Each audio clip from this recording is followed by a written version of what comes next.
नमस्कार, आपके साथ में रोहित कुमार। आप न्यूज फॉर नेशन पर। बिहार की 32 सीटों पर लोकसभा के चुनाव संपन्न हो गए हैं और अंतिम चरण की 8 सीटों पर चुनाव होने हैं। 1 जून को वोट डाले जाएंगे और 4 जून को बिहार की 40 सीटों के साथ देश भर की तमाम लोकसभा सीटों के ईवीएम खुलना शुरू हो जाएंगे।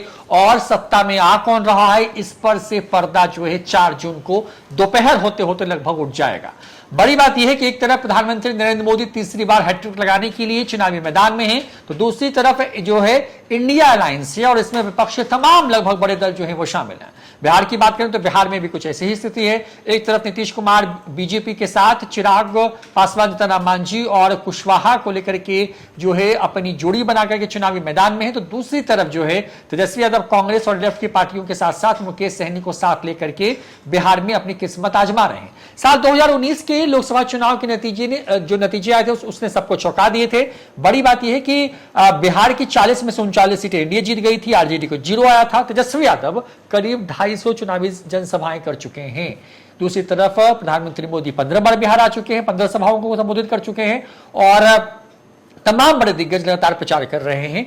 तो 1 जून को जो बिहार का आखिरी चरण है, 7वां चरण, जिसमें बिहार की 8 सीटें हैं, उसकी 3 हॉट सीटों को निकाला है हमने आपके लिए। 3 हॉट सीट इस लिहाज से कि एक जगह जहां पर गुस्से का इजहार हो रहा है उसकी बात करेंगे, यानी कि जहानाबाद लोकसभा सीट।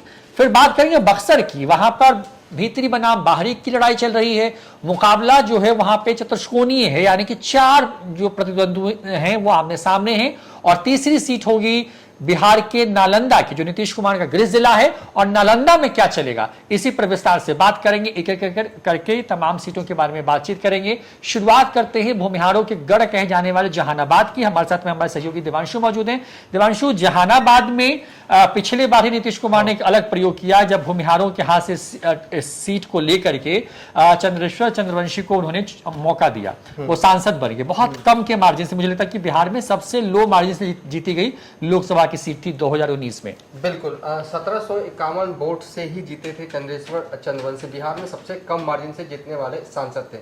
जाने अनजाने कैसे क्या हो रहा है, लेकिन धीरे धीरे ही सही भूमिहारों के हाथों से जो लोकसभा सीटें हैं वो पहले के मुकाबले कमती जा रही है। एक वक्त ऐसा था कि मुजफ्फरपुर लोकसभा सीट, पाटलिपुत्र, आप कहें कि एक वक्त सीपी ठाकुर 2000 यहाँ से लड़ा करते थे जब परिसमन नहीं हुआ था 2009 में, तो पटना कह लीजिए, Vaishali seat, Maharajganj seat, Motihari seat, Katihar seat, Munger seat और बेगूसराय, ये इतनी सीटें जो हैं वो भूमिहारों की।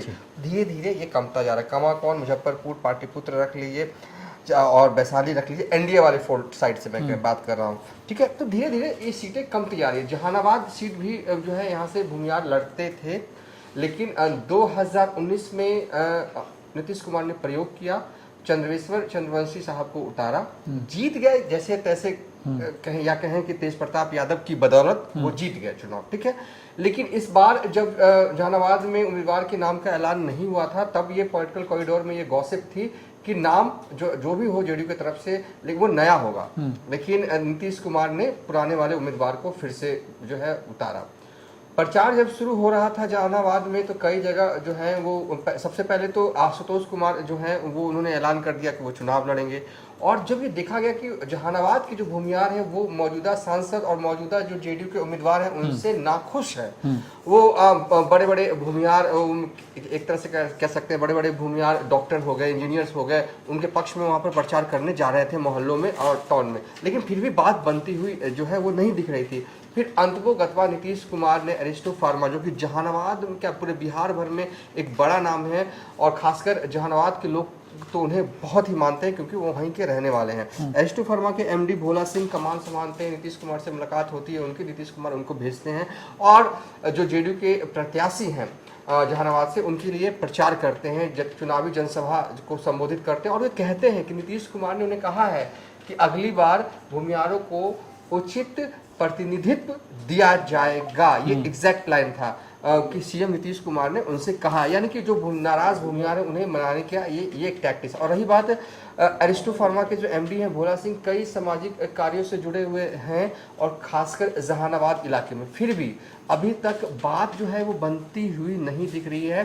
दूसरे अपोनेंट साइड से सुरेंद्र यादव है, पिछले बार भी वही उम्मीदवार थे। थोड़ा सा पॉलिटिकल हिस्ट्री देख लेते हैं, उसके बाद हम क्लियर आपको बता देंगे कि आखिर क्या होने जा रहा है, एग्जैक्ट माहौल जो है वो है क्या, और क्या ये माहौल बदलेगा या इसी तरीके से जो है ये माहौल लोकसभा चुनाव जब होंगे जहानाबाद में तो इसी तरीके का माहौल जो है वो रहने वाला है।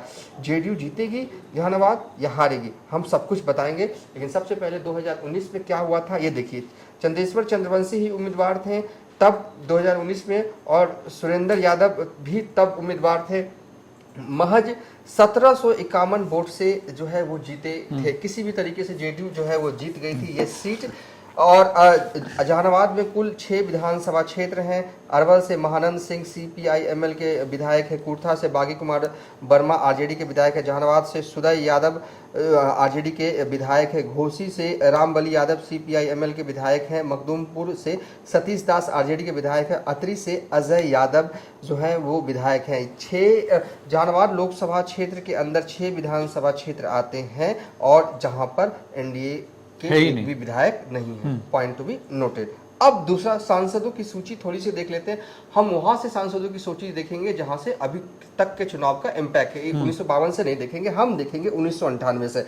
इसलिए देख रहे हैं क्योंकि सुरेंद्र यादव ही जो 2024 में उम्मीदवार हैं RJD के, और 1998 में जहानाबाद से सांसद हुआ करते थे, जीत के आए थे। 1999 में जेडीयू के टिकट पर चुनाव लड़े थे अरुण कुमार, जो कि मौजूदा वक्त में बसपा के टिकट पर चुनाव लड़ रहे हैं। ठीक है, और भूमिहार जाति से आते हैं। 2004 में गणेश प्रसाद सिंह RJD के हैं, उन्होंने ये चुनाव जीते थे। हालांकि इनके बारे में मैं ज़्यादा जानता नहीं हूँ।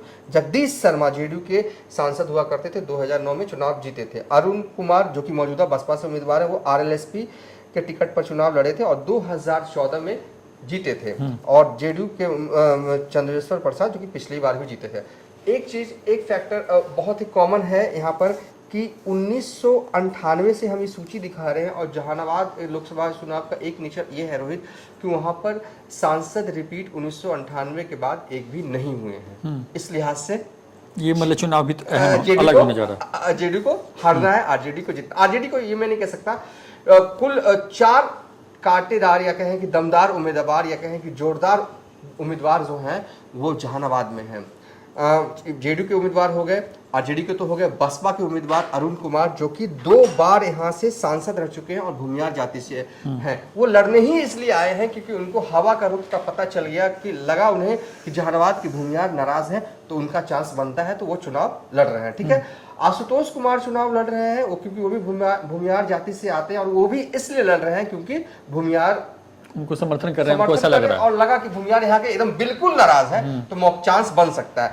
और एक RJD की पूर्व विधायक हुआ करती हैं, वो भी चुनाव लड़ रही है, तो वो यादव समाज का वोट काटने के लिए भी, सुरेंद्र यादव का वोट काटने के लिए भी वहां पर उम्मीदवार हैं। ठीक है, ये रहा पॉलिटिकल हिस्ट्री, हमने जो है वो बता दिया। अगर जातीय समीकरण हल्के तौर पर अगर देखें तो जातीय समीकरण जो है वहां पर यादव जो है वो 3,58,000 है, भूमिहार जो है वो 3,36,000 हैं, और रविदास जो है वो 1,05,000 है। इसके अलावा मुस्लिम भी है 2 लाख, अति पिछड़ा भी कभी वोट्स है। तो जातीय समीकरण में ये यादव और भूमिहार बहुल क्षेत्र माना जाता है। ठीक है, इससे कोई कतई इनकार नहीं कर सकता कि जहानाबाद के भूमिहार जो है वो नाराज है। अगर नाराज नहीं होते तो अरिस्टो फार्मा के जो है MD हैं भोला सिंह को चुनावी मैदान में प्रचार करने के लिए उतरना, और तमाम बड़े दिग्गजों को उतार दिया है जदयू ने। मतलब जितने भी बड़े नेता हैं, मतलब अग्र जाति के, खासकर भूमिहार जाति के, सभी को एक मतलब विधानसभा अलॉट कर दिया गया कि आप वहां जाकर के टर्नआउट कराइए, टर्नआउट करवाइए और इंटरनल तौर पर मैसेज दिया जाएगा अगली बार हम करेंगे भूमिहारों का काम, अगली बार हम भूमिहारों को उम्मीदवार उतारेंगे, सब कुछ करेंगे। मतलब ये पूरा मैसेज इंटरनल तौर पर पहुंचाएगा।